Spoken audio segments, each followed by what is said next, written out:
Ja, zeker. We zullen haast proberen om het record te verbreken van heerpersen. Maar het wordt nou net maar heer, maar we doen het in strieën, want heer dat is te fijn. In al de hoop paren hebben we dat internationaal in de winter 16 persen naar elkaar. We hebben nu 34 persen hebben we haast naar elkaar op 36.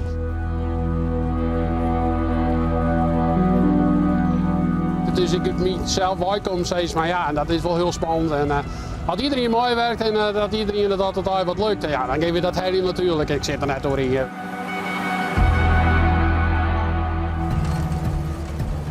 Heren van de persen, graag gereed maatje. Wij gaan haast los, zet de trekker om, doe de pers om.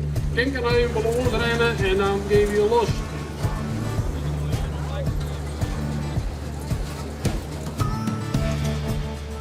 Ik zie nog steeds geen strieën, het regeltje hier wat te lang, denk ik.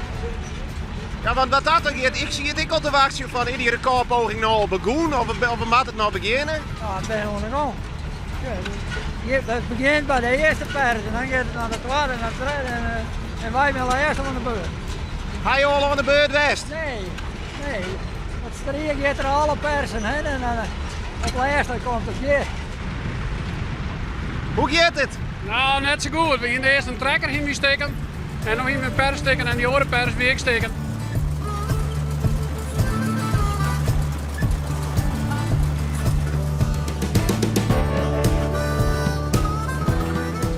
Hoe gaat het? Ja, het gaat hartstikke mooi.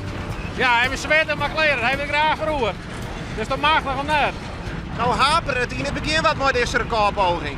Ja, er is een trekker bij die worden de harde gas kreeg die net in Burg. Dat kleden hebben we de helft zetten en de oren niet in de voor en kleden eerst. Ja, dat maakt het, iedereen helpt elkaar weer, dat maakt er niks uit. Dat record, dat komt er. Ja, makkelijk, ja, dat is verdubbeld het. Wordt dit de eerste keer dat jou misschien wel een record in hand krijgen? Dat denk ik wel, want ik ben net sportief, dus dit is de enigste mogelijkheid. Ga je meteen nou wat in de macht? Ja, het is zo mooi als wat.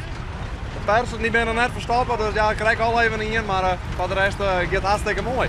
Het is trouwens wel een warme dag voor een recordpoging. Dat wil ik wel lekker. Dat zweet aardig.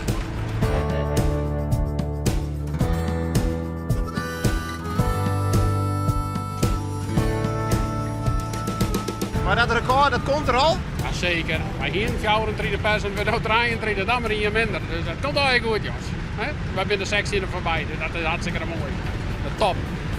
Dus wat dat dan gaat, het is slagen, hoe dan ook. Nou, hoe dan ook, het is slagen en hoe het lukt met slagen. Dat komt altijd goed.